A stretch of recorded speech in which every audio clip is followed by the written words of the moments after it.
to license it.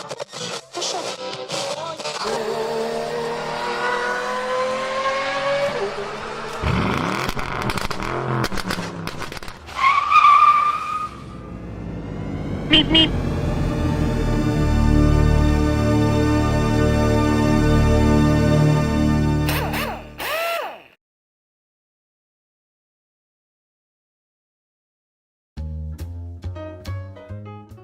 Hi everybody, and a warm welcome back to Maple Leaf Matchbox Makeovers.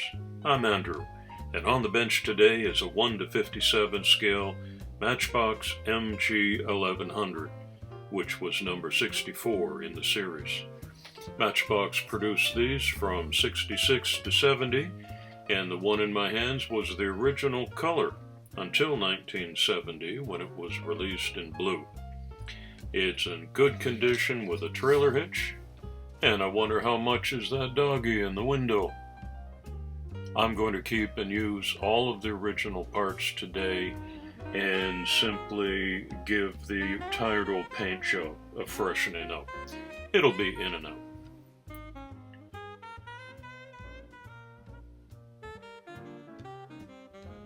Disassembly always begins with drilling out the rivets, plural. In this case it's singular, just one in the front.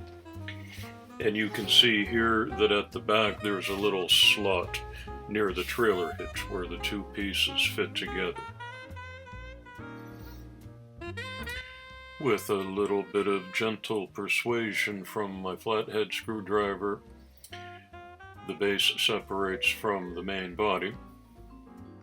Boom. And pieces fly. There's the suspension. This is a usual amount of fadedness and corrosion on there.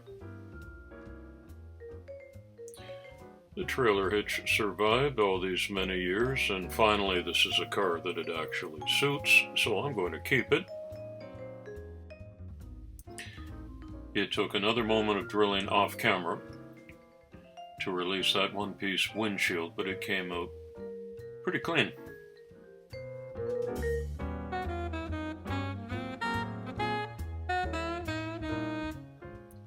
On a Matchbox car, one end of the axles has a mushroom head on it. I leave that intact, and the other end is usually just crimped or squeezed flat, and so I uncrimp it in order to remove the wheels. And at the end of the process, when I put it all back together, it'll get another super squeeze and be re-crimped. But it's easier to work on the model without axles and wheels getting in the way.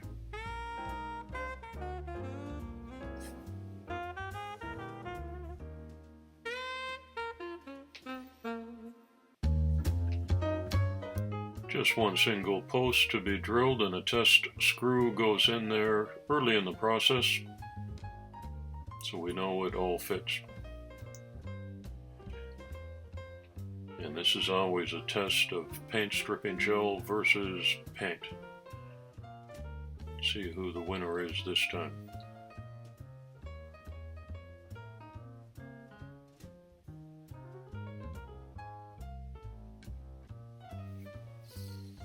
When the MG debuted in 1962, the UK had finally pulled itself out of the rubble of World War II, and you saw similar situations in Italy and the rest of Europe around the same time, with car companies debuting bright and tech-forward designs.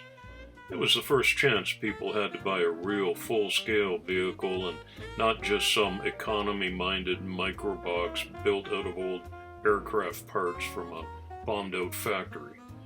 This was sort of a high-minded tech showcase for Britain back then, and it was a really popular and reliable little car. Maybe that's why the Matchbox diecast has been so popular these many years. I live in Switzerland, but I come from Canada, and I have to say that I really don't have many strong memories of seeing MG 1100s on the streets of my towns growing up. Now, Canadian viewers can correct me, and Americans. I think it was more popular in the UK and in Europe.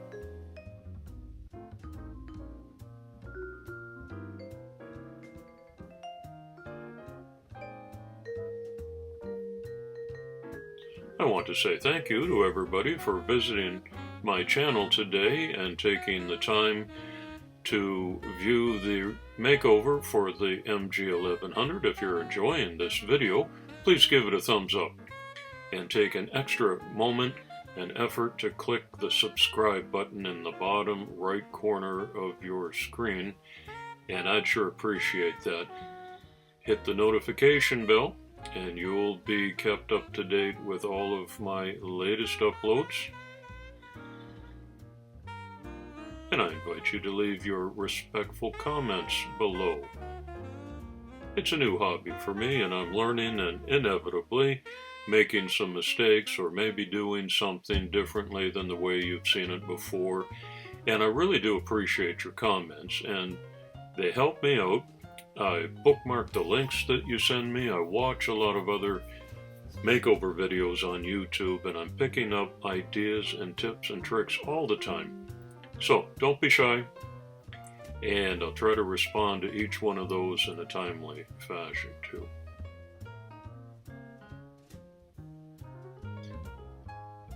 I've been using wire brushes and fine steel wool for a couple of months now, really since I started the hobby. Only my first few cars got some Dremel action before my Dremel rotary tool went kaput. And I've been waiting this long time to pick up my Amazon mail haul, but it's across the closed border between Switzerland and Germany. So it's coming soon, but in the meantime, part of the satisfaction for me is the hands-on approach and the old school techniques. I really don't mind it at all.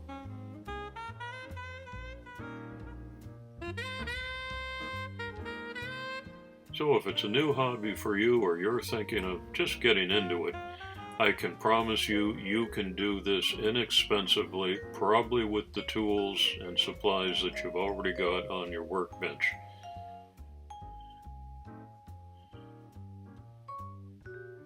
I'm just giving the base a little bit of a polishing here, and I'm not going to prime this or paint it or spray it. I'm going to try to keep this original, but it needs a little buffing up.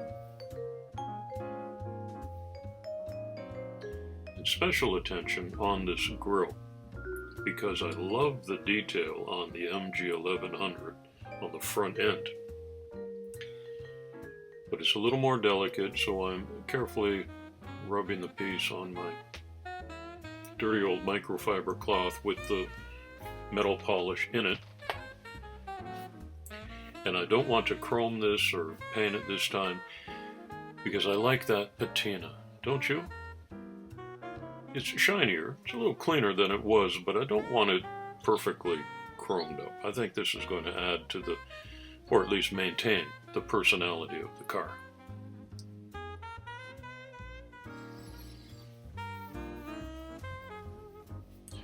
Primer coat goes on and I let that set. Never in a rush here. Patience is one thing you need to have if you're going to do some makeovers. And I put a tack coat on. This is not the original green because I can't match perfectly the original green. But this is a nice blue shade that I really am fond of. The light coat goes on first and I let that set as well. And for the sake of time in these videos, I don't show you the second spray coat or the third. But this is what it came out like at the end. And there were no flaws in this casting to have to cover up. So I'm pleased with that result. And in the spirit of keeping things original whenever possible, I put a little sandpaper treatment to these axles and take off 50 years worth of carpet fibers and some rust. and all the wheels were in very good shape. These are original. Little touch-up, doesn't hurt. Now here's what I'm going to try. This is the mushroom end of the axle, and this is just a little craft bead. See, they're almost exactly the same size. It's from the dollar store. And when I reassemble these wheels, the mushroom end is at the bottom of that, so that holds.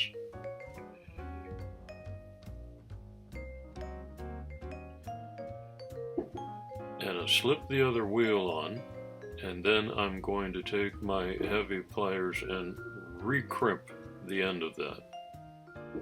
Just squeeze a little flat area so that wheel won't come off. Right? That's the opposite of what I did earlier. And a drop of super duper glue, believe it or not, is going to hold this bead on like cement. It's really tremendous glue. There's the mushroom ends. And a little chrome touch. Freshen them up, and we'll flip it over. These are the beads that have been attached. Now watch this. Same chrome pen, and just a touch fills in that hole.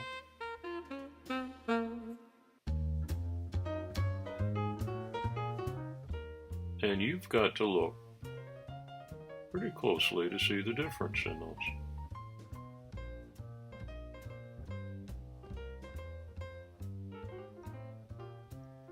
Not bad.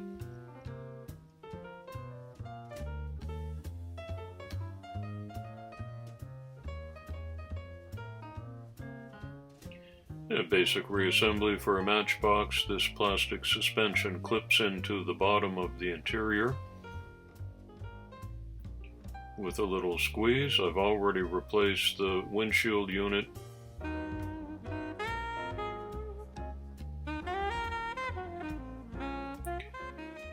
There's the little latch at the back that needs to fit near the trailer hitch, and also the base will fit in there. And a gentle squeeze to put that fine detailed grille back into place, and a single screw. Bob's your uncle. Let's have a little closer look. I didn't paint the dog or the man.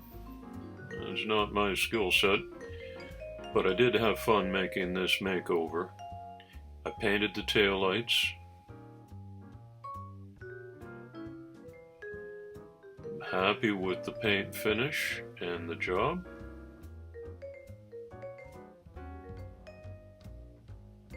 Polished up a little better on the bottom. And can you remember which side is new and which side is mushroom? No. And I love that front grille. That's ready for the gift bag. Look at that crusty old front end when I started.